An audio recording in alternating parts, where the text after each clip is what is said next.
Common Knowledge is brought to you by PureMTGO.com and InkedGaming.com. Use coupon code CCMTG10 at checkout for a 10% discount on all Inked Gaming supplies and accessories. You can support the show directly through Patreon at patreon.com/common knowledge.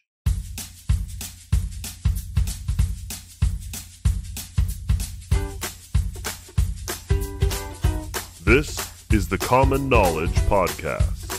It's not about the cost, it's about the knowledge. Here are your hosts, Brandon Clark and Lauber.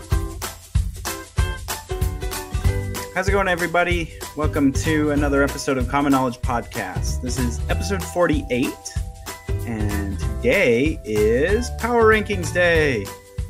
Yeah, that's Hooray! how we know another month has passed. Hooray! We're 1 month closer to dying. Wow.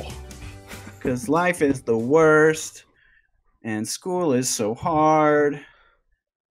Oh, wow, you brought up a really bad time to start talking about this. I figured Is that how your week's going? I figured that was a really good segue into the next part where we're like, "How are you doing?" "Oh, I'm doing good. I'm just tired, and I just don't want them to do school anymore." Yeah, I don't know. Like a meteor could land on me right now, and I probably wouldn't complain about it. How much longer you got of the grueling, wearing three hats? Like a year and a half. Whew. Whew, so long. That's pretty tough. Yeah, and my work is like making me work multiple doubles in a week, and it's finals week this week. So I just got to get through this week, and then I've got like a short little interim for winter break before the next semester starts. So They sound understaffed. I'm just good at what I do. Well, then you should be able to do it in a normal amount of time and not a double.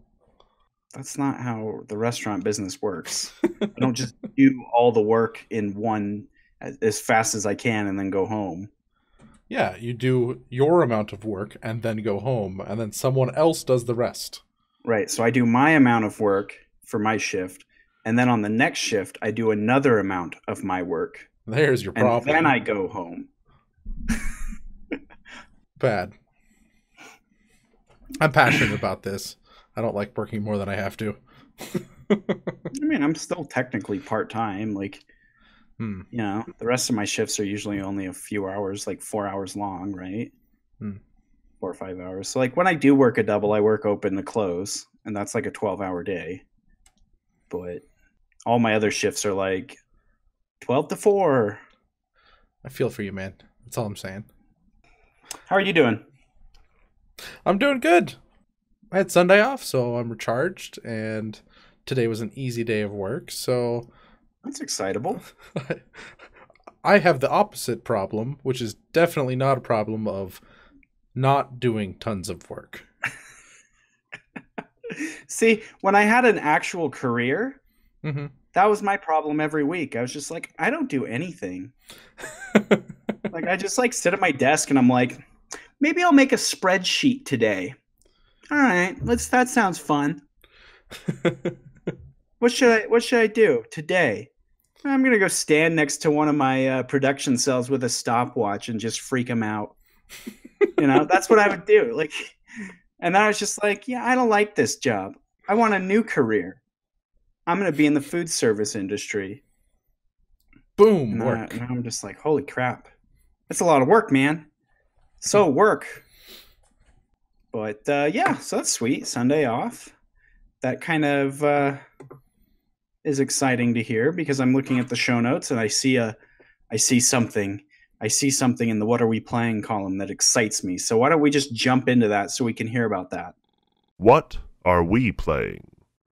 All right, so I played in the Popper Challenge. Long story short, it didn't go well. I went 2-4 and felt really bad about it. Like, I played Corrupt Control, and I I tweaked the list beforehand. Those tweaks actually were effective in what I wanted them to do. A couple of things I ran into was bad matchups. Actually, I don't know if they were bad as much as they were really good hands. So, like, it's a good matchup, but I just didn't draw what I needed to. And so, like, yeah, I lost to those. So, like, my opening game was against Heroic, and it was just, like, turn 1 Lagana Band Trailblazer, and they were going first. Turn 2 Cartouche of Solidarity, and then another Cartouche of Solidarity. So he attacked me with a 4-8 and had 2 extra guys, and I'm looking at the 3 Edicts in my hand like, huh. Yeah. By the time I could kill his guy, which wasn't too much later, like I disfigured one of his guys, edicted another one, and then cast an edict on the next turn.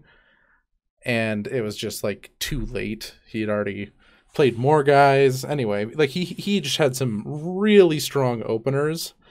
And then the next game I played was another Heroic deck.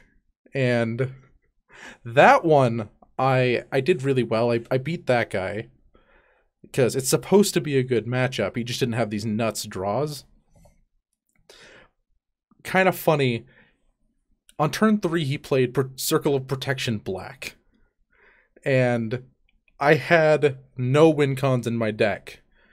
Except I noticed that he had 1 less card in his deck than I did. So I just killed every single creature he played until we got down to like 15 cards in our library. And he scooped the match, and I had like 3 Sign-In Blood in my hand because I just wasn't casting any of those. I was like, I'm going to mill you out with these Sign-In Bloods eventually. So that was kind of fun. But yeah, there were a lot of close games. Still, I can beat Tron. I can't beat Tron with Capsize. And I ran into a deck that was running Capsize. Which, you know, it's not uncommon. So I need to have a better plan for that. So I'm tweaking the sideboard and some stuff like that. But I think overall, what I was feeling was, I feel like there's 3 tiers of how difficult Pauper is. I feel like Paper is by far the easiest, just because of people don't have perfect deck compositions as often, and they're usually doing something a little bit more weird. People will miss more things, so I usually don't lose Paper Magic. And then there's like Leagues, and I think those are more difficult. But challenges are very tough. From everything I've watched, this is my first Pauper challenge, so I can't like speak from experience. I can just speak from what I've watched other people doing, the deck lists that I see pop up, the caliber of player that I see. Like, this is where I think most of the best people play, and it was just another stress test for my deck, and I learned a lot from it. I would rather win than learn. But yeah, that was super fun. I might be trying to take Sundays off. I've been talking to my boss about a new work schedule, and I wouldn't be working Sundays, so that would be an option where I can allocate that time to, you know, you play a match. In between matches, I edit some podcast. So I think that would be super cool. If I ever get to do that, I want to play in more challenges, especially with the format point thing happening. Yeah, that would be certainly good. That would be better, because I honestly probably won't ever get the chance to play in a challenge. So, you know, if at least one of us are doing it, that's probably a good thing. Well, Yeah, what do you play? I played some more Blue-Black Delver because I was sick of losing with silly decks. I just wanted to win a few matches, and I got to go undefeated at the Oasis Games Pauper thing. So that was pretty neat. And that was the first week I actually showed up to that. So I played a lot of Pauper this week. Yeah, and you did come. We both went undefeated. So that was super cool. Just like, high five. Yeah, it was another case of like, I'm trying to remember what all my matchups were. Tron? Yeah, I did play against Tron. You play against the Infect guy? No, I didn't play against Infect. I don't remember. I do remember my Tron match, though. That one was stress-inducing. But it was just another example of like how early Gurmag anglers just steal games that I shouldn't be allowed to win otherwise. Whew, quiet phone. Shh, it's sleep time now. But yeah, I don't know. I still think this is the best Delver deck besides probably, I don't know. I guess last week I said Mono Blue Delver is probably the best Delver deck. And which I think is wrong. I mean, of the Delver decks, like in a vacuum, I think the Mono Blue deck is the best Delver deck. Like, it's got the most tempo, it's got the smoothest mana, but in the context of the format, I think it's the worst, if that makes sense. Yeah, like I tested a tiny bit with Blue Delver against you just for like it was for our post-show games, and what we were finding is that the bounce spells aren't good. Like, those are probably the worst spells in the deck, and that's why you're adding these other colors, is so that you can, like, the overall quality of your cards goes up when you go into other colors because you don't have to play the bounce spells. Yeah, I agree with that. But the things that the Blue Delver deck has going for it, it's got that smooth mana base. It's the deck that's like best positioned to take advantage of turn 1 Delver. You know, the Scred Delver deck, I don't think that turn 1 Delver... I think turn 1 Delver is a trap in Scred Delver. Like, I think the Delver of Secrets is like your finisher. And it's something that you're playing in the mid to late game when you can ponder, set it up, and have something to protect it after you have like spent the early turns in the game 1-for-1ing, maybe getting a 2-for-1 with like Spellstutter Sprite or connecting with a Ninja the Deep Hours. You're kind of running your opponent out of answers, and then you're playing this Delver, ensuring that it flips, and then starting to clock your opponent. I think that playing turn 1 Delver in Scred is a trap, because it leads you to wanting to play a certain way, and I don't think Scred Delver wants to play that way. I think that it wants to play as a mid-range deck, that all of its cards compared to your opponents are worth slightly more. So like, I don't know, all your cards are worth like 1 1/3 of a card or something, and in some cases like they're worth 2 cards, and you're just slowly like, you're 1-for-1ing your cards, but you're slowly getting ahead on card advantage. Yeah, and you'd want to take, like, the early turns, I feel like, you'd rather develop your hand, like cast those cantrips, cycle your Ash Barrens when you need to. Like, I think that's definitely where you want to be instead of playing Delver, because then you're kind of forced to protect that. You want to play something you don't care if it dies, and it gets like that little bit of advantage. Yeah, agree. And with the blue-black Delver deck, I don't know, that's a deck where I'm just like fine running a Delver out on turn 1 because it does flip. And I don't know, if it dies, I'm okay with it dying like right away. It's just fuel for Gurmag Angler at that point. Because you have other finishers in that deck. That's not your finisher. Exactly. In blue-red Delver, your next biggest creature is Ninja the Deep Hours. And then outside of that, you just have 1-powered, 1-toughness creatures. And you just don't have a good finisher, you know? So that's I think that's why I like blue-black the most. It has the best finishers. I think it does play more powerful spells. The removal's better. Ghastly Demise is just a better Scred in that deck. You get to play Snuff Out. It's a very good Brainstorm deck because it has not only the fetch lands and Ash Barrens, but it also has Mental Notes, Thought Scours to clear your Brainstorms. So I think it's like the best Brainstorm deck of the Delver decks for sure. I don't know if I'd say like the best Brainstorm deck in the format, because I think that still is probably going to Tribe. Like, of decks that take advantage of Brainstorm, I think Tribe does it a little better. But that's fair, yeah. Yeah, this blue-black deck really does a good job of maximizing Brainstorm's potential. Yeah, I just really like this blue-black deck. I think it's solid, and I'm probably going to keep playing it. All right, so are you ready to get into Card of the Week? Yeah, let's do it. Card of the Week time. Card of the Week. So this week's Card of the Week is Gorilla Shaman. Shaman, as Michael Flores would say.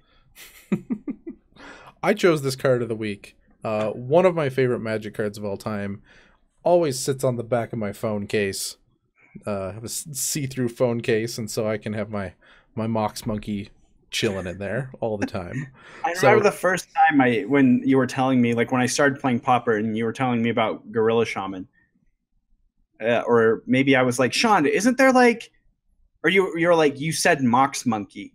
I'm like, what the heck is that? And you're like, Gorilla Shaman? And I'm like, I don't know what that is. And you just like pulled your phone out and handed the back to me. And I just like, oh, okay. Yeah, this card is like one of the reasons to have red, because it's a really powerful sideboard card. So let's describe what it does real quick. It has a lot of text for a 1 power creature, or a 1 CMC creature. So it's a single red for a 1/1 ape shaman. It has the ability of, you have to pay the cost of XX1, and it doesn't tap or anything. It says destroy target non-creature artifact with converted mana cost X. So you have to pay double the mana cost plus 1 of whatever you're blowing up. What we're using this for in our format is blowing up artifact lands. I want to caution everyone, don't ever bring this in your deck thinking that it's gonna blow up anything else. Yeah, well, just think about the other artifacts that are like played mostly in the format. They're the 1 mana artifacts like Chromatic Stars, Spheres, and then there's like the 2 mana artifacts like Prophetic Prism that all give your opponent value that you don't really want to kill. And then the other ones are like Frogmite and Myr Enforcer, and you're never going to kill one of those with a Gorilla Shaman, right? Well, yeah, because it says non-creature artifact for 1. Oh, yeah, it does. You're right. I was looking at the XX thing and just thinking like you're never going to get, 12 mana to kill a Myr Enforcer or 8 mana to kill a Frogmite. That would be like, what was it? 15. It's 15 mana to kill a Myr Enforcer if this could even target it. But even blowing up like a chromatic, or no, a prism, even blowing up a Prophetic Prism is close to undoable and even less worth it. I have blown up, I think like 4 in my life because I had spare mana. I lost those games anyway. Like, it really doesn't matter if you blow those things up in, I guess, specifically Boros Monarch. They have enough to replace it. They're gonna kill your guy. That's a good point of, this is a really fragile body. This dies to pretty much everything, and every deck you're bringing it in against is running Galvanic Blast. See, I've never actually, I don't think, read this card fully. Like, because I've never cast it, for one, and I don't think I've ever had it cast against me. I've just never played a deck with this card in it, so I am largely unfamiliar with the play patterns, so I'm glad that Sean is here to teach me right now, because it hadn't occurred to me before this episode that you don't bring this in for anything other than killing artifact lands. I just thought it was good artifact removal. Guys, I just never thought about it. I just knew like, oh, Gorilla Shaman kills artifacts. Okay. But I've never played a deck that has this in it or a deck that would have this brought in against it. So yeah, if you've never played this, one thing to note is this is not really a turn 1 play. Like, it's like it will die 3 or 4, right? Where you can turn 2 is great if you have another untapped mana. Yeah. Like turn anytime you can cast really, it really good, and kill multiple lands, 1 or more lands in a turn. Yeah, even 1 is good because you're getting the land and you're getting the mana for the removal spell and a removal spell. So you've 2 for 1 to them, and you're up on you're probably up on mana. Like, at least for that 1 turn, you're up on mana. If you've killed an artifact land, that'll like compound every turn that they could have had that mana out. I think that counts as being up. Yeah, sure. But yeah, this is definitely like a silver bullet card. Like, this will win you games against Affinity that you have no right of winning. just because like it really reduces the number of artifact lands in count, which matters for ATOG. Like that is one of the huge functions of this, even if you can't kill all of them because they're like Darksteel Citadels or they have Springleaf Drums. You just blowing up all those land, it's gonna make Fling a lot more manageable. Yeah. Well, and Springleaf Drum's not even one that's out of the question to destroy. That's only 3 mana. Yeah. You know. It's manageable, but yeah, seldom does that actually happen.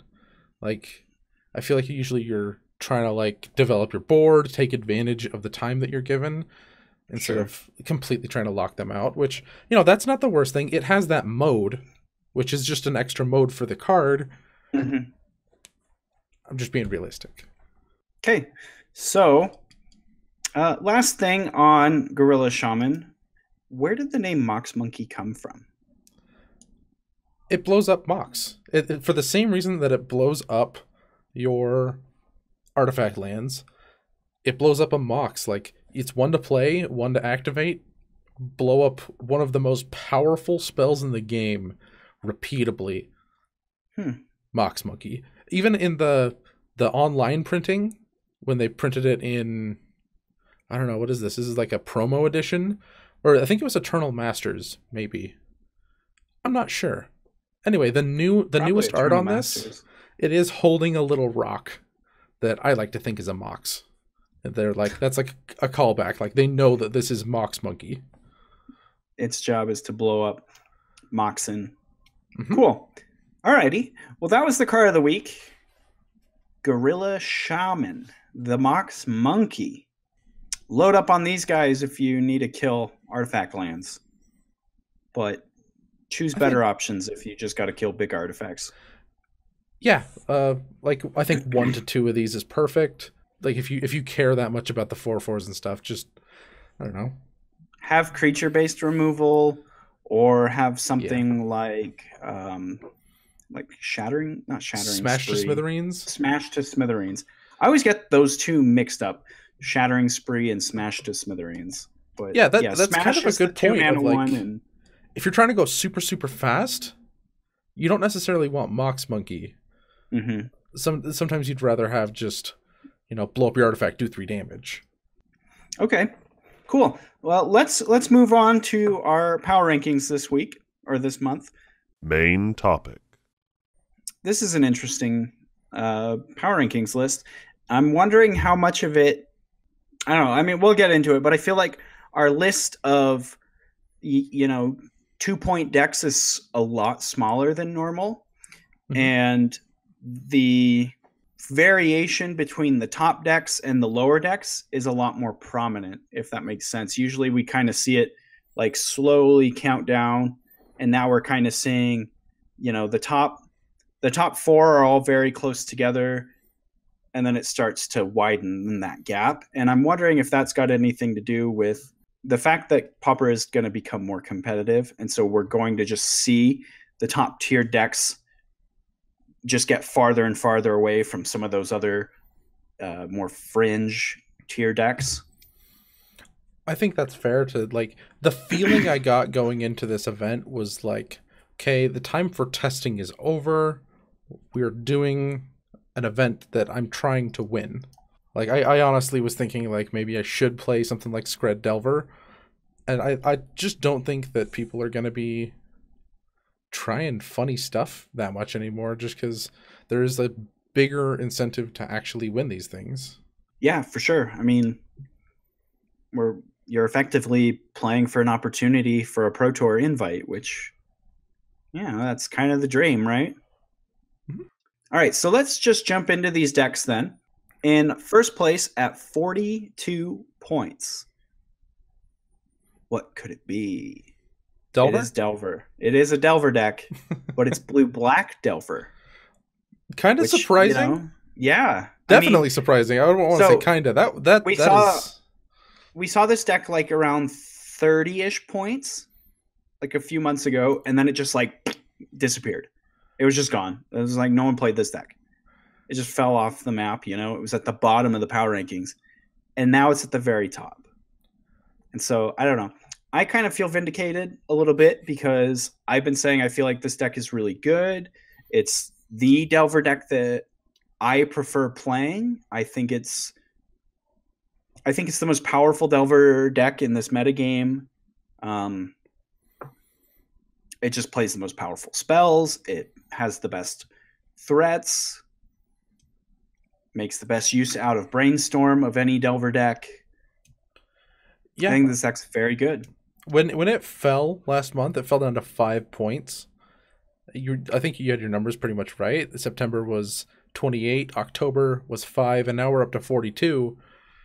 Like I was really confused and a little bit heartbroken because just reading the deck, looking at what it does, like I was like, there's no reason that this should be that low. So I think people are just trying to figure it out, and this is the first like competitive challenge, and yeah, I feel like people got behind this deck and were like, I do think they thought this would be good, and it really put up numbers. Yeah, it did. It really did. I would really like to be able to sit down and test the blue-black Scred Delver matchup and just kind of see how that matchup goes. I honestly don't know. It's probably close. The thing that obviously gives blue-black the edge is its closing speed. Yeah. It can make Gurmag Angler as early as turn 2, and that's just turn 2 5/5. That's pretty busted. Yeah, I mean, but like ninjas are also busted. Yeah, but like you can draw 80 cards more than me in a match. I don't really care because I played a 5/5 on turn 2 that you now have nothing to answer until turn 5. Short of like double bolting it. But then, like, you spent so much time and energy getting double red. So, like, yeah, I would let you hit me. I would let you attack me with your ninja all you wanted if I played a turn 2 Gurmag Angler. I'd just keep attacking you with a 5/5. And then I would just win the game, most likely. We do need to, like, test that a little bit more. Even, like, a couple of games would really shed some light on that. Yeah. So I think after this, we'll go ahead and do that so we can speak to it more. Like I was just afraid that I don't think I even have this deck built on Magic Online. Well, I do. The blue-black one? I have all of the cards. Oh, okay. Yeah, all right. I guess we can play it. All right, cool. Should we move on to the next deck? Okay. We're moving on to Scred Delver? No. It didn't get second place? I see what you did. I got you that time. Can you read, Sean? Does Sean not read? I'd read too much. RTSN, bro. Read the show notes? Yeah, bro. I'm offended. Good. 37 points. Marasa Tron. And this does not surprise me. I think that Tron is probably going to float in the second, third place, probably jump into the first place from time to time slot. This is horizontal from last month. 37 to 37. Yeah, I guess Dubs. That's true. Check them. Yeah. Marasa Tron killing the game. It's just a good deck. It's just solid. It does something very powerful. It does that thing very well, and it just plays a lot of powerful spells. It's got diversity. It's got a lot of tools to beat just a range of matchups. It doesn't matter what kind of deck you are. If you're aiming to kill them quickly, it's got a lot of tools to keep you from doing that. Between Moment's Peace, Marasa Tron, big blockers. And then if you're trying to play a long game, well, you're just going to get card advantaged into oblivion. Yeah. So, you just have to be able to beat Tron, and it's like another one of those decks like we were talking about with Delver a while ago of like, exactly how do you hose Tron? The land destruction aspect doesn't work unless you're incredibly fast and can capitalize, because they're going to flicker and pull some rest of their lands back. And if you're trying to win, I don't know, it's just got really every aspect covered. If you're trying to go for the graveyard, like I tried to attack their graveyard in this challenge, and they just played Capsize twice a turn until I didn't have anything. And then if you have permanents and you're trying to do something funny with permanents, they can just get rid of literally any permanent. Mm-hmm. Like, you can't go for their creatures. So it's like a solid deck that has an answer for everything. Maybe that's its weakness, is that it's trying to do everything, but it just has the mana to do it. So, yeah, Tron's staying up here. I was going to kind of touch on that, but you said it, that it kind of just tries to do a lot, and sometimes it can just do too much. I think, like, sometimes you just like draw the wrong half of your deck. Like I really need a threat right now, and I'm drawing a bunch of moments pieces or something, and I just need a way to pressure my opponent, because they're also trying to go big. So it can just do that. I think that, like, Marasatron is a very good top 8 deck. Like, you can always count on, like, if you're a good Tron player, you can always count on, like, this is going to be a deck that I'm going to do very well with. I can probably top 8 with it consistently. Like, we'll consistently see this making top 8 appearances. But I don't think this is one of those decks that, like, when you get to a top 8, that you're just, like, confident that you're going to spike the top 8. Because there's, I don't know, I think there are just things that do better at doing that sometimes, But yeah, it does have... Tron does win a lot, actually. Let me grab my thing. I think that it probably has the most wins this month.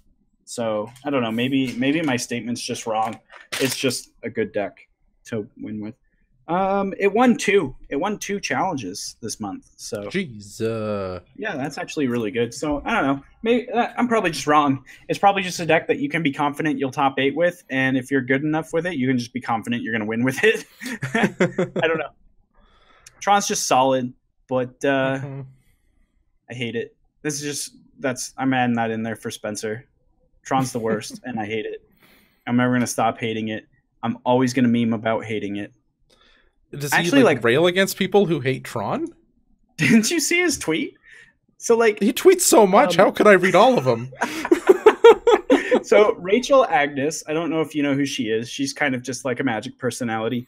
She tweeted like, "Ruin your MTG date" in 4 words. I did see that one. My retweet of it was, "I love playing Tron," and like, I didn't see Spencer's tweet, but he either tweeted this like right before I tweeted it, or like just after I tweeted it, and then he saw my tweet because he replied to my tweet just like, "Damn it!" But he tweeted like hating on Tron is as annoying as hating on Nickelback. Like, it's not funny, it's not original. The meme is stupid. Both of those things are funny.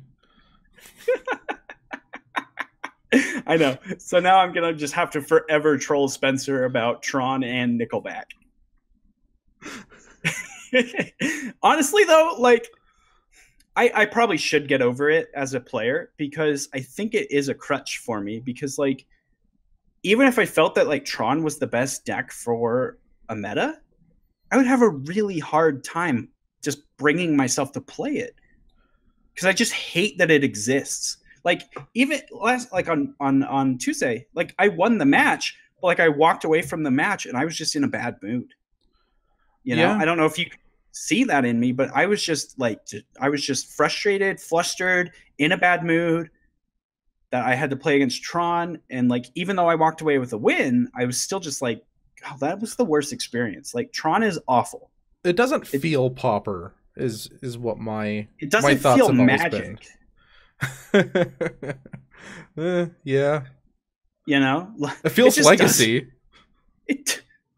Yeah, it's not even it's not super good in Legacy anyway, but like, exactly, I don't know. Yeah, I just have like just the concept of 3 lands generating you more than double in mana. Like 3 equals 7.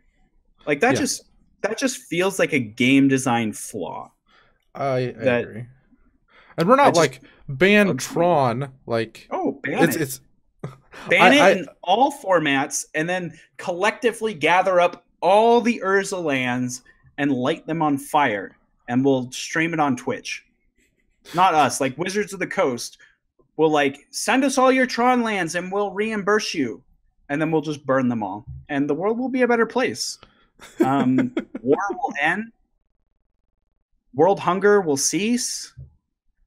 No more starving children. Honestly, that'd be a pretty cool format of just like everyone's playing efficient things. Like, I feel like that's what Pauper's supposed to be. That's just like I feel like just in the spirit of it. I don't think it requires a ban. It's not too strong. No, I agree. I don't like playing against it. I don't think it needs to be banned out of the format. We're just a couple of salty players. Just to be clear. Well, it's you play Tron. Yeah, you played it. It feels scummy. It feels good. Oh my gosh, we've spent way too long on this already. So, all right, what's number 3? Tell me it's finally Scred Delver. It is finally Scred Delver. Sweet relief. Phew. Everything is out of balance. We're in the darkest timeline. Or are we? Are we in the not darkest time? No, we're in the darkest timeline because the Black Delver deck is on top. Is winning. All right. Okay. So you said darkest timeline, but that doesn't necessarily mean we're in the worst timeline. Darkest as in color shade, color schemes. You know, red is a lighter color. Black is a very dark color. So we're in the darkest timeline. Okay. Yeah, see? There we go. Scred Delver. Biggest loser. It is the biggest loser of the month. I have a very strong opinion for why this is the biggest loser, and we'll get to that. We'll talk about why I think this lost so much, and I don't think it's because it just is bad or worse or anything. So it dropped 24 points. That's why we're calling it the biggest loser. Right. But I don't actually think it lost.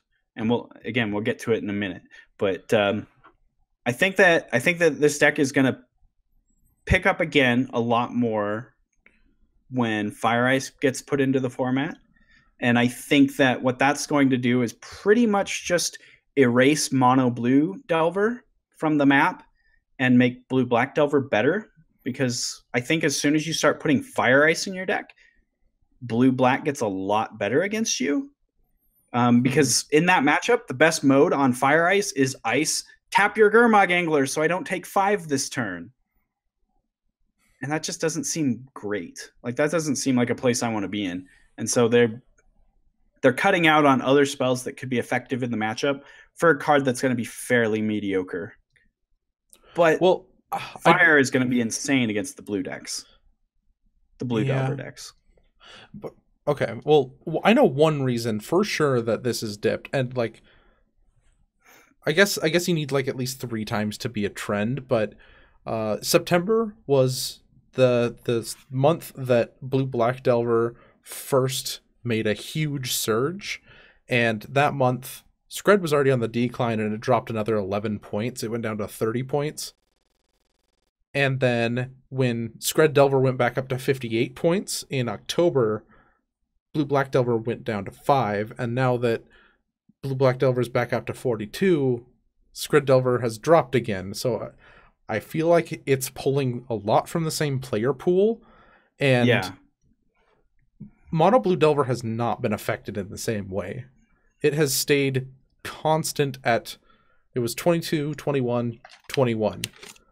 Yeah, well, I think that you bring up a good point is the player pool.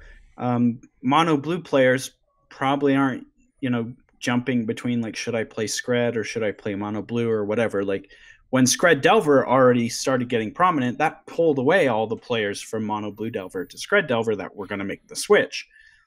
And Blue Black Delver is now alienating the Scred Delver player base, but we're not going to see that with Blue Delver. I still just do think that like as soon as Fire Ice gets put into the format, decks like Blue Delver that are really reliant on cards like Spellsitter Sprite are going to suffer. And the Scred Delver is going to benefit from that matchup greatly, just on the back of Fire Ice. I mean, that's if Fire Ice catches on, right? We think it is. We think Fire Ice will catch on. I think it will be. I think it's going to be less prominent than a lot of people think. Like I've heard a lot of people have the opinion that like Fire Ice just replaces Lightning Bolt and you're just playing 4 Fire Ices, I'm a little skeptical about that. I'm on the page of like maybe you're playing 2 Fire Ices and one of those Fire Ices takes place of a Lightning Bolt. So instead of 4 bolts, you're playing 3 bolts, 2 Fire Ice, something like that. But I don't think that we're taking the Lightning Bolts out of our deck to play Fire Ice. Yeah, I feel like there's other slots. I just don't have a list in front of me to start slotting in and out cards, and I don't have Spread Delver memorized that intimately. Let's go on to 4th place. At 30 points, we have Boros Monarch. And Boros Monarch actually did pretty well. It had 3 top 8 finishes, or 3 top 4 finishes, one of those finishes being a win. So this deck is not moving. It is just really staying at 30-ish points. Yep. I think that's where it belongs and where it'll stay. It's just a good deck. Next, in 5th place, on 25 points, we have Stompy. And this has been interesting because there has been there seems to be a lot of contention for what the proper build of Stompy is. You know, we're seeing a lot of the current Stompy with 4 copies of Elephant Guide and stuff like that. And then we're seeing a lot of Stompy decks now putting up results that have 0 Elephant Guide in their deck, are playing a Bone Splitter, and have a lot more things like River Boa, Young Wolf. They're going back to Wild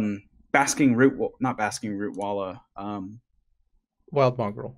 Wild Mongrel. Yeah, that's the guy I was thinking of. And so we're seeing a lot of this shift to like the OG original Stompy lists.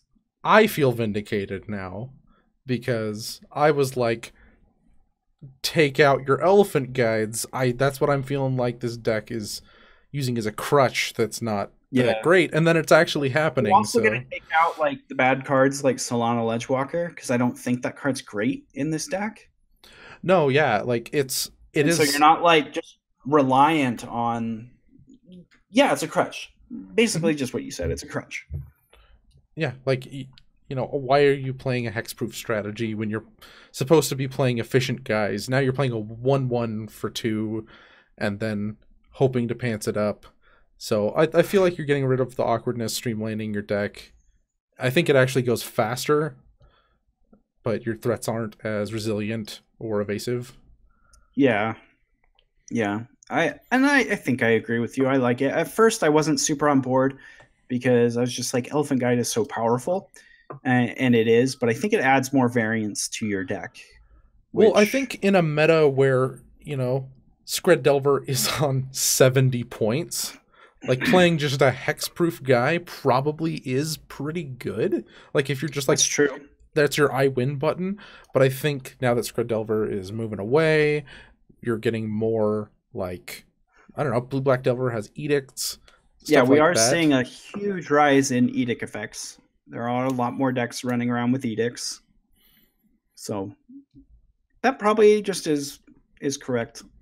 All right, just looking at this chart... Our format is a lot less extreme in just a couple of decks that it is. Like, it used to be 70, 60, 50, and now nothing is over 45. I think that's cool. Yeah, it's interesting. It's starting to really level itself back out. So let's talk about the next deck. On 21 points is Blue Delver. We've sort of touched on it a little bit, but... I don't actually know if I have much more to say about it that we haven't already said today. We kind of talked about it already when we were covering like Blue-Black Delver. No, yeah. Well, we don't like bounce spells. Yeah. I think the player base that plays Blue Delver is kind of... It feels set in stone. So, like, if you look at our chart, it's just wiggling at the same little area. There's little spikes, little dips, but it's... solidly a 20-point deck, which is 20 points is consistently number 5. Like, it's a good deck. Like, we beat up on Blue Delver a lot. I know we do because we like the other Delvers so much, but it is a fine deck. Yeah, and I think that kind of does get lost in translation. Like when we're talking about the edges that we think the other decks have, we're talking like little edges in percentages and in matchups. And, you know, it's not like we're saying we think blue black delver is more powerful in these ways. Mono blue delver stinks. You know, that's definitely not what we're saying. So, you know, because you know, when we're talking in, you know, small minuscule percentages in certain matchups, and so everything's still really close. You know, I would certainly never fault anyone who was comfortable playing blue delver taking it to a challenge. Oh yeah, yeah. Like, if this is your that deck was your and you're deck, good at it, definitely stick with it. yeah. Like I can think of one person in particular who just plays the deck every week, week John in, week A. out. John A. Yeah, that's what I was thinking of. And he just consistently puts up good results. Sometimes he's 2-3, or sometimes he's like 2-1 at these events. Sometimes he's 3-0 at the end of the night, but he's just like consistently doing well. And he just plays the deck. He just plays the deck. I don't always agree with his gush decisions. Does he end step gush or something? No. Oh, he's certainly not that bad. I got to give him credit. He's much better than I sometimes give him credit for when I'm kind of yelling in his ear behind his back when he's, you know, playing a match for fun. Like, why the heck are you doing that? But yeah, sometimes he makes gush decisions. I'm just like, I would not have gushed there.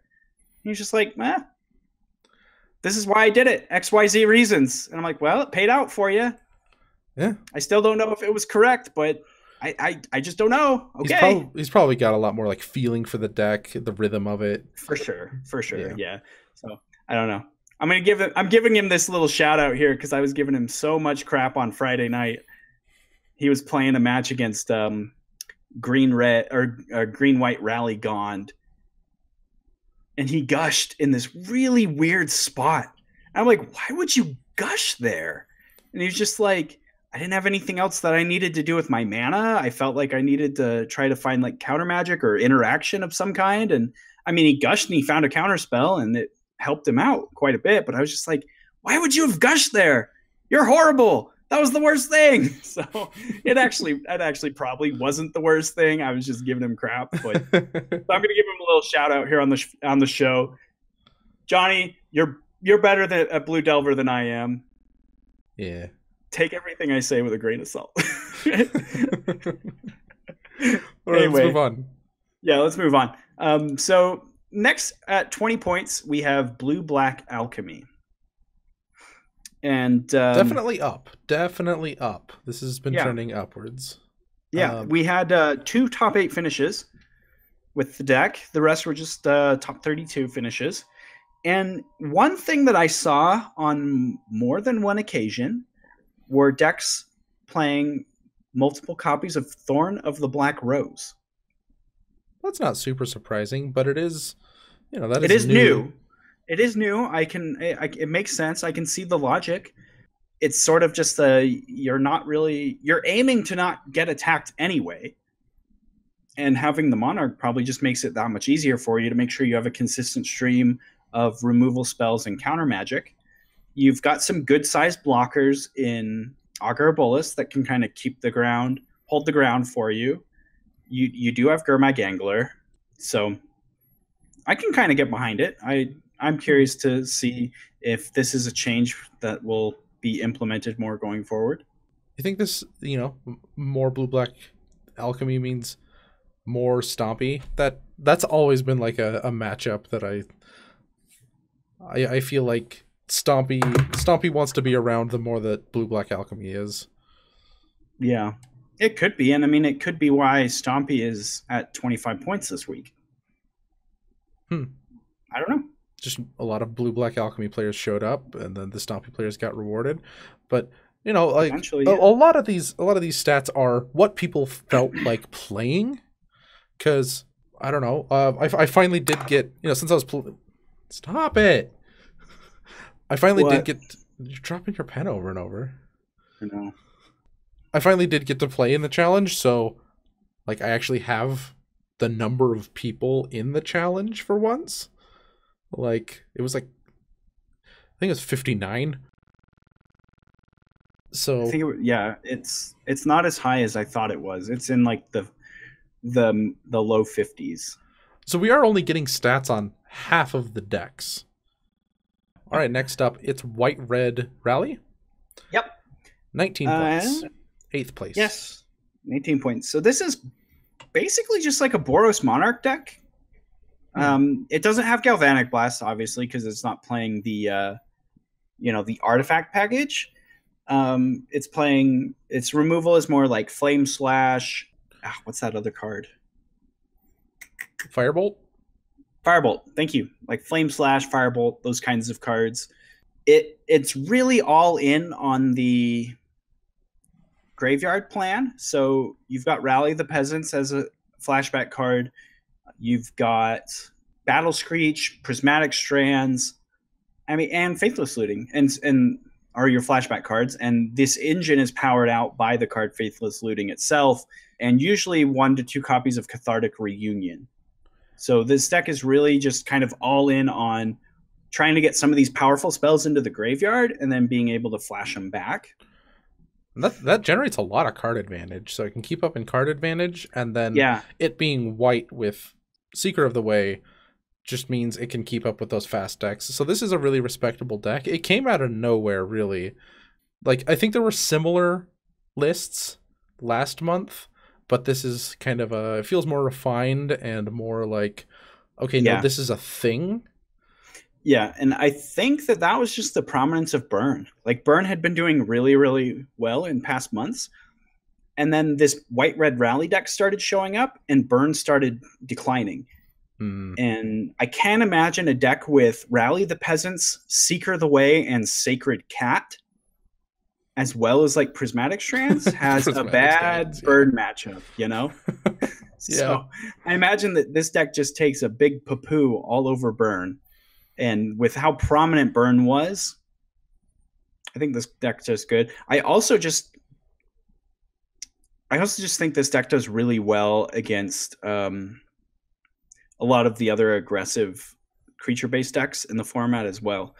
Battle Screech is a powerful card in creature-based matchups. Yeah. Prismatic Strands is obviously like the race winner, because you can just attack into them, not worry about having blockers because you've got Prismatic Strands to help you win a race while you're just attacking with your army of flying creatures. That could just randomly be a OTK. Yeah, and they've just got really solid removal, Flame Slash, Firebolt, Journey to Nowhere. Mm-hmm. And I think like the Faithless Looting package here with all these cards that work in your graveyard, it's just really powerful. Like, Faithless Looting is technically like net negative on card advantage. You're down a card when you Faithless Looting, but when you're going for those synergies that this deck has, then you're actually accruing a lot of virtual card advantage. If one of the cards you discard is Prismatic Strands, you are basically neutral. And then if you've discarded anything and upgraded that spell, you turn a land into a spell, you're up card advantage. So it's really leveraging those things in a really cool way, like Sacred Cats, whatever. I think we should move on since we're getting a little bit long on time, and there's another couple of decks we probably need to spend some time on. The next one is Blue-Red Ninja. Yep. And this is why I think that we've seen the biggest dip in Scred Delver. Mm-hmm. These Blue-Red Ninja decks are basically just a Scred Delver list, -4 Delvers, plus 2 more cantrips, plus another Lightning Bolts or something, like, and then I've seen like Vapor Snag or something in its place, or something else showing up. A Delver list, Scred Delver list? Yes. So I think that was one of the biggest reasons that Scred Delver took a big loss here. So I don't know, if you just put Delver into these decks, Scred Delver's on 49 points this week. Oh, #1! So I think really what happened here is that a lot of people just decided that they felt similarly to, I think, how we feel, in that Delver is sometimes one of the worst cards in that deck. It kind of is a trap sometimes. Clearing it on turn 1 kind of leads to gameplay that this deck doesn't necessarily want. And so a lot of the people just kind of decided that I'm just going to fix all these problems by taking Delver out of my deck and adding in other spells, doing other things. My biggest issue with this deck in playing it is that I found that the closing speed was really poor because your biggest creature is Ninja the Deep Hours. You just don't have a very good way to close out the match. What I did to try to fix that is I put a couple copies of Stormbound Geist in my main deck, as an efficient, as a good finisher. You know, it's still kind of on plan where it requires multiple cards out of your opponent to answer, and it can just be a really good clock at the same time. I feel like, I mean, I kind of mean it as a joke, but it might not be a joke. I think the biggest finisher in this is 4 fairies and an Augur of Bolas. Like, you really just hoard out, and that's how you're dealing big amounts of damage. Yeah, I agree. That's the way it's going to go, is you're going to play like really long, grindy games where all of a sudden you just kind of have a board of a bunch of flying doofuses that you can start pecking in with. But sometimes you just kind of get stonewalled too by core Skyfishers, or, you know, maybe they have an Electrickery. You know, there are just a lot of things that can happen in the game that your 1/1s and your 2/2s just can't really get through. But yeah, is that so different with a Delver of Secrets in your deck? Like, yeah, well, you're trading with that core Skyfisher. The thing about Delver, though, is that it just closes the game quicker. So, like, if you think that I've got myself to this board state, you're going to get into a similar board state, but now instead of just like 3 fairies and Augur of Bolas, you're 3 fairies and a Delver of Secrets, or 2 fairies, a Delver, and an Augur, right? And your clock is just faster.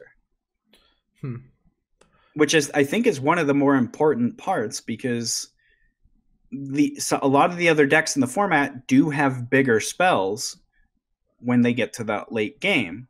The Delver decks have Gush, but that's only like 2 copies of the card. If they do draw Gushes, the games do often get out of hand really quick for the Delver players. But I mean, sometimes you can just spin your wheels casting cantrips that you draw in the late game. And that's why you see a lot of sideboard strategies in Delver decks that lend themselves to cutting down on cantrips and just going as high on high impact cards as they can, because they know their games are going to go long. And when you hit that late game, I would rather draw Stormbound Geist than a Ponder. I would rather draw a high impact spell than a cantrip. You see that a lot. I do really respect the decision to put Stormbound Geist in the main deck, because I've always thought, like, looking at metas, if I could choose like 1 or 2 cards that would be like, what would I be fine pre-boarding with? Stormbound Geist comes up a lot. I really like that card. Yeah, I agree. All right, let's talk about the next deck then. On 11 points, Tribe Combo. I don't know if we want to talk a lot about this deck. It's kind of declining. It's declining. Yeah. I think this deck has a lot of problems. It has a rough time with edicts. Yeah, edicts are big right now. This deck has a hard time finding its combo pieces. I mean, the format isn't really slowing down either. There's still a lot of decks that just kill you really fast, and Tribe just really struggles when it's on a clock. Yeah, I don't think it can live all the time in the world to set up. I don't think it can live alongside Blue Black Delver. Like, serious, like, something with counterspells is bad news. Something with counterspells and snuff out, like fast Gurmag Anglers, like, there's definitely some issues that Blue Black Delver poses that I don't think Tribe has the answers to. I think that foil might help. I know that a lot of people are like, foil doesn't go in Tribe because you need lots of cards in your hand. But I'm going to keep beating this horse. You only need 2 cards in your hand. You need Gush and you need Inside Out. All the other cards either get you Gush and Inside Out or protect you while you find Gush and Inside Out. That's all you need. in like 90% of scenarios. Like sometimes your opponents gain some life and you need an extra card, but Yeah, I don't know. I think that foil is probably going to be really good in the tribe deck as like a 2 of. you've played it more than me for sure. I struggle with seeing it for those reasons, but like, because when I've played against tribe, I know a lot of the time they're just like eking out that last card. So And see, I could definitely see it. I feel like I played very few games where it was just like, oh man, I only have 4 cards in my hand. Like sometimes you do get into that case where you're just like, well, I don't have Gush, but I have Inside Out, Shadow Rift with Circular Logic to back me up. And at that point, yeah, you do need 5 cards in hand. But more often than not, you do have Gush. And even like thinking about turns where you have Gush Inside Out in hand and foil, you can, as long as you have another card or two, you can go for the combo, and then when they try to kill you, you Gush in response and then foil. Yeah, I mean, I think you're right. I think you play like a 4 of for sure. That would No. just be too clunky. That would be too much because to a point, you do need cards in your hand. You can't just discard every single card to foil. Yeah. Circular Logic does a really good job, and I think having foil in 1 or 2 copies alongside Circular Logic maybe is just better than having the dispels. Oh, I have a question real quick. How often does Tribe play Days? I've seen it never. Because I got blown the crap out by a Days. Really? Yeah, he had a Tribe. I had 5 mana. I cast Pestilence. Dazed me. Okay, well I guess I pay for it. Okay, I'm tapped out now. Kills me. And I was just like, I was not playing around Days. Like, I didn't think that was even a thing. But, so, okay. Yeah, I guess that was a it's detour. there. I mean, I can see how it would be there. I just am surprised that it's there. Like, I think the thing that is Circular Logic and Dispels are just generally better at doing what Days does. But Days is free and does get an extra card in your hand that you can discard. So there's an argument for it. Yeah. Yeah, there's definitely an argument for it. I don't know if it's good or not good. I've never tried it, but I just wanted to know if it was normal. But what is normal? Is anyone really normal? Oh man. All right, 8 points. Red deck wins, and is it Blitz? Yeah, we're like horizontal with both of these. I guess last month both of these were at like 14, 15, and now they're down to 8. But like 8 points is return to average. Yeah. Yeah. Okay. 6 points. Elves and Burn. Yeah, Elves is suffering right now. It really is.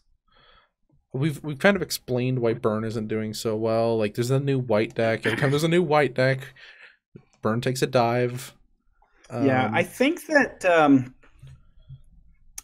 Elves is a better deck for leagues and paper tournaments because those types of tournaments or events are prone to more nonsense, and Elves thrives on nonsense. What are you doing? Something weird? Little green men, go! Get him! You know, and you're just like trying to do this bizarre thing, and the elf player just kills you rapidly. And when you get into a tournament like a challenge, the decks are more focused, are more tuned, and I think that elves would just struggle here, where you're going to see a lot of electrickeries. You're going to see a lot of, real meta decks. There's going to be lots of moments pieces running around. There's just a lot of good ways to clean up the elf deck, and I think that it does better in leagues and paper events because people just do silly things there more often. Yeah, I know that in our results right now, the top like 4 decks are all, and then Blue Black Alchemy's seen a surge, and they run Evankar's Justice, but the top 4 decks are all removal heavy decks, like Yes. Blue Black Delver, Pulse of Marasa, Skred Delver, Boros Monarch. A lot of those can counter your payoff spells, like Lead the Stampede. I think that this isn't just like people aren't playing it. I think the deck is declining because I think that it will suffer in these more competitive events. Yeah. It's just a deck that people are just going to always have on their, not even necessarily have it on their radar, but Elves just kind of suffers from being bad against some of the best sideboard cards in the format. Yeah. You know? Well, okay. Well, one thing I do want to make clear is that I don't know if this is going to continue to decline. This is Pauper, where combo decks tend to bounce. Like they go really low, then they bounce back up. So it could be a couple months. This will bounce back up. That's my prediction. And see, I agree with that to an extent, but it's when you see like people not being prepared for it. And I just don't think that's going to ever be a case with Elves, because Electrickery is always going to be a prominent part of the format, And I think that's just one of the biggest things. Maybe Blue Black Alchemy will have a worse week, and you see less cards like Evankar's Justice, and maybe Elves kind of has a better week because of that. But I don't think we're ever going to see Elves going much higher than like the 12 to 14 point range. And that's for the reason of it just happens to be bad against some of the best sideboard cards in the format. And like you said, the top decks in the format are all removal heavy anyway.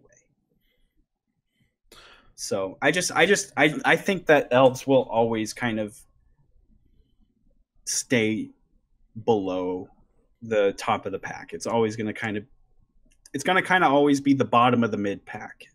And I think for those reasons. All right. Next we have Mono Black Control. This one's also basically horizontal for the past 7 months. So I don't want to put too much effort into this. Like it's a lot of the decks, like Delver decks have a lot of things to sacrifice. It really preys on things, edicts being good in a format or not. It's slower. It's a control deck, but it's reliant on creatures. I don't know. I don't like it.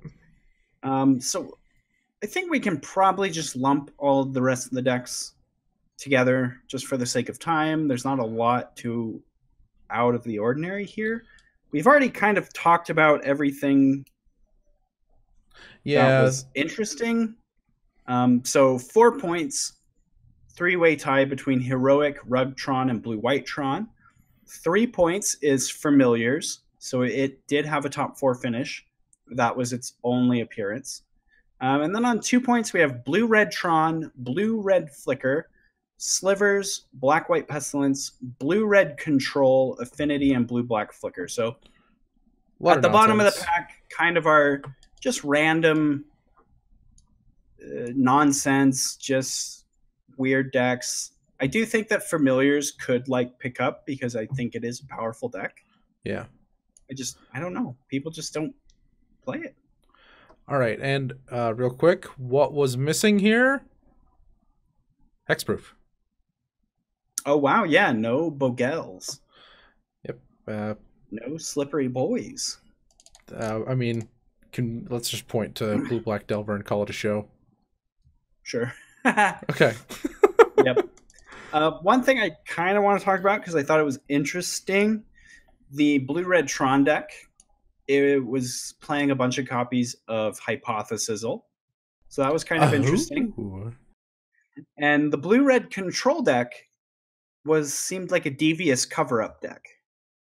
So it was playing a bunch of copies of Devious cover-up, which we did see some mono-blue Devious cover-up decks kind of popping up. Maybe blue-red decks are going to be better, or blue-black cover-up decks. I don't know. I think the Devious cover-up's a pretty powerful spell, though. Yeah. That's interesting. So, yeah. Well, that's all I got to say about our power rankings this month. End times. All right. Well, thank you for listening, everybody. That was Common Knowledge episode something. Let me scroll up to the top. Episode 48, November Power Rankings. Oh, if you would like that's 49. Oh, it's 49? Yeah. Did I say 48 at the start of the show? Probably. I probably did. Episode 49. YOLO.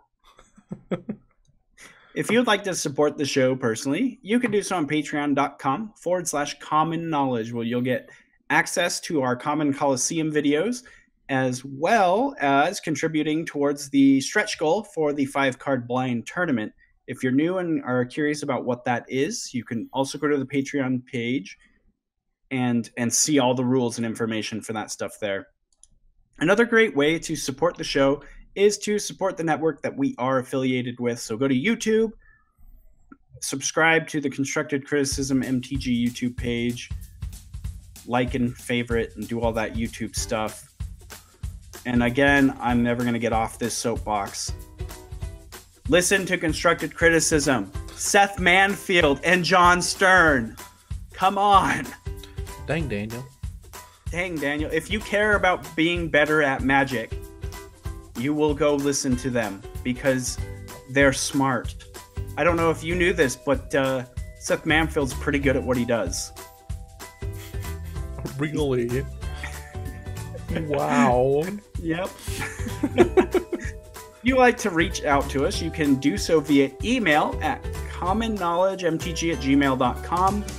You can ask us questions that oftentimes we will read on the show.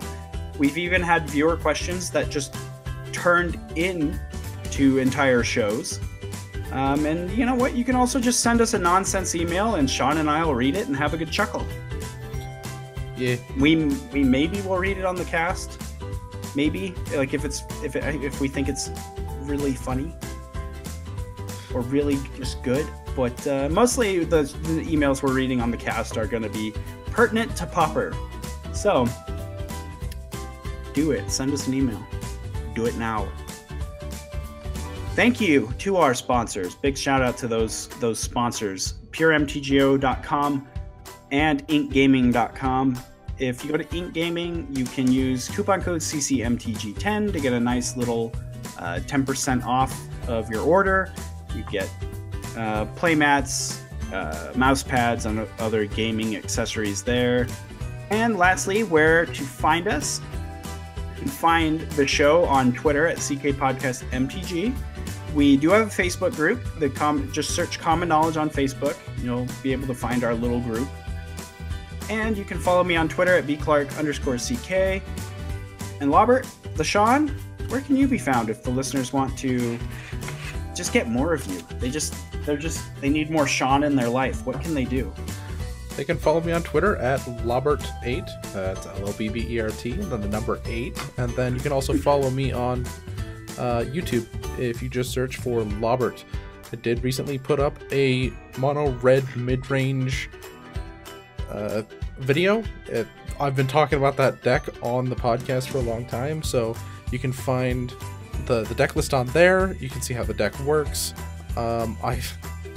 As with all of my videos, I will record the video, instantly have regrets, and then change the deck and start testing something else. Because I feel like I hit a wall, I don't know how, I can't get any further, and then I take it through League and see how it does change the deck. And I hate it, because I'm like, well, now I want to post the more updated deck list, which is horrible. Anyway, I think that's everything. That's the show. Goodbye, everybody. Goodbye.